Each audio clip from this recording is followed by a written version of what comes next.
Welcome to today's Explainer. Look, if you're tuning in, you already know exactly how high the stakes are when it comes to passing professional accountancy exams like the ICAG and the ACCA. I mean, these aren't just your average tests. They are absolute gauntlets standing between you and your professional dreams. The pressure is huge, the syllabus is just massive, and the margin for error? Literally razor thin. Okay, let's dive into this, because today we're unpacking a strategic blueprint based on the brilliant work of Youssef Jeffrey FCCA. And honestly, this completely redefines how you should be prepping for these critical exams. So, I want to kick things off with a question that honestly breaks a lot of hearts every single exam season. Why do knowledgeable candidates still fail? Seriously, I want to take a second to validate the incredibly hard work so many of you put in. You're up late reading, you memorize the entire syllabus, you know the principles backward and forward, and yet you walk into that exam room, give it your all, and still fall short of the pass mark. It's beyond frustrating, right? But the source material we're analyzing today highlights this massive disconnect between what candidates think they need to do and what the examiners are actually demanding. Now, what's really interesting about this slide is the stark contrast here. We're looking at the myth of passive memorization versus the harsh reality of active execution. On one hand, you've got possessing knowledge, just knowing the facts. On the other hand, there's deploying under pressure. This right here, this is what we call the knowledge trap. So many candidates just assume that because they've soaked up all the information, they're good to go. But having all those facts floating around in your head is a totally different beast than actually deploying them accurately when that clock is ticking down and the pressure is on. So here is our roadmap for today. We're going to break this blueprint down into 4 parts. 1. The knowledge trap. 2. Phase 1, building capacity. 3. Phase 2, technique and stamina. And finally, 4. Phase 3, exam execution. Let's jump right into Section 1, the knowledge trap. You see, walking into that exam room with just technical knowledge alone is a trap, mostly because it completely ignores the actual format of the test. ICAG and ACCA exams do not just test your memory. They are testing your application, your structure, and your professional judgment, all under ridiculously strict time pressure. Knowing the material is literally just half the battle. Think about it for a second. Professional judgment isn't just reciting the accounting standard for revenue recognition. It's getting hit with a messy, highly ambiguous client scenario and having to decide exactly which part of the standard applies and why, all while justifying it to some fictional board of directors. If you can't structure that answer clearly to give the examiner exactly what they want, or if your judgment crumbles on the clock, all that technical knowledge you crammed just won't save your grade. That brings us to Section 2. Phase 1, building capacity. Okay, so this phase is your baseline requirement. You simply cannot pass without a foundational mastery of the syllabus, period. This means attending your classes or following a structured tuition program. It means working systematically through those giant official study texts and actually practicing questions from approved question banks and revision kits. You know, this is the part of the journey where you probably find yourself inhaling highlighter fumes at 2 a.m., surrounded by empty coffee cups, just desperately trying to cram one more formula into your brain. The main goal here is to build a rock-solid knowledge base. So the crucial point is that while this phase is absolutely essential, it is merely step 1. It's not enough on its own. Stopping right here and tricking yourself into thinking highlighting equals learning is exactly how candidates fall straight into that knowledge trap we just talked about. Which leads us perfectly into Section 3, Phase 2, technique and stamina. Now, this is the secret sauce of the entire blueprint. This phase is all about the deliberate active training that separates the people who merely know the material from the ones who actually walk away with a pass.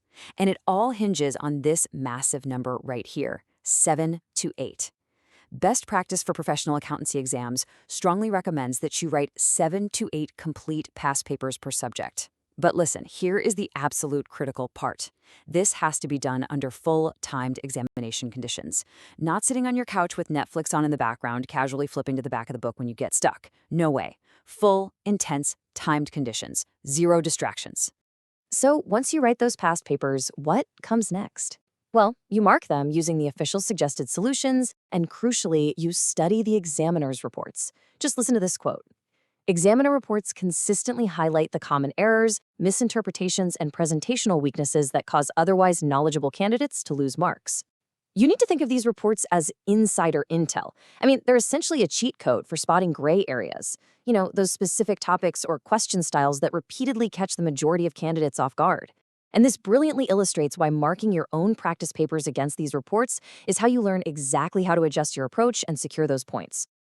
All of this rigorous past paper practice really aims to hit two specific goals. The first one is technique. Technique is all about learning how to accurately interpret what the question actually requires, how to effectively allocate your precious time, how to structure your answers in the exact format the examiners prefer, and how to apply your knowledge to specific, usually pretty tricky scenarios.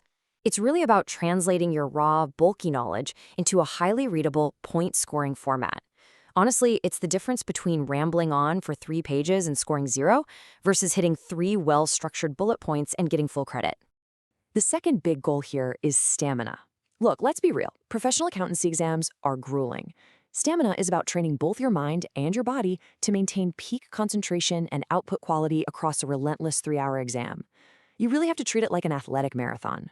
You wouldn't try to go run a marathon just by reading a book about running, right? You have to physically condition your body for the miles ahead. Well, the exact same goes for your mind.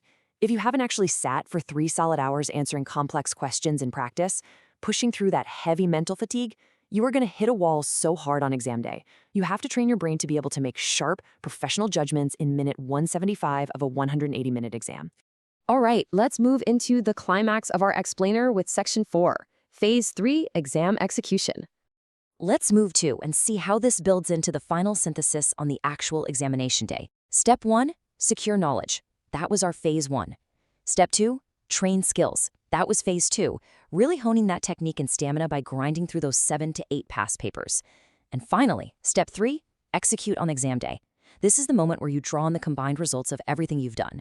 The knowledge capacity you built up is finally deployed using that refined technique and the mental stamina you've trained so incredibly hard for. You know, experience and research into these specific professional exams consistently show a very clear trend. The candidates who achieve a truly balanced combination, meaning they don't just lean way too heavily on their knowledge, and they don't just rely on test-taking tricks, but they actually integrate their knowledge capacity with technique and stamina, these are the folks who significantly improve their chances of passing. It absolutely has to be a balanced equation. Think of it like a car. You need the fuel, which is your knowledge, but you also need a powerful engine, and that is your technique and stamina. So, to summarize this whole blueprint, preparing for the ICAG or ACCA exams is just incredibly demanding. There really are no shortcuts here. Success requires immense discipline, consistency, and most importantly, a fundamental mindset shift from passive studying, like just reading and highlighting text, to active exam condition practice. Look, I'm not going to lie, it isn't easy. But with sustained effort and by following this structured 3-phase plan, success isn't just a distant possibility. It is entirely achievable for you. I want to leave you with a provocative thought as you sit down to plan your next study session.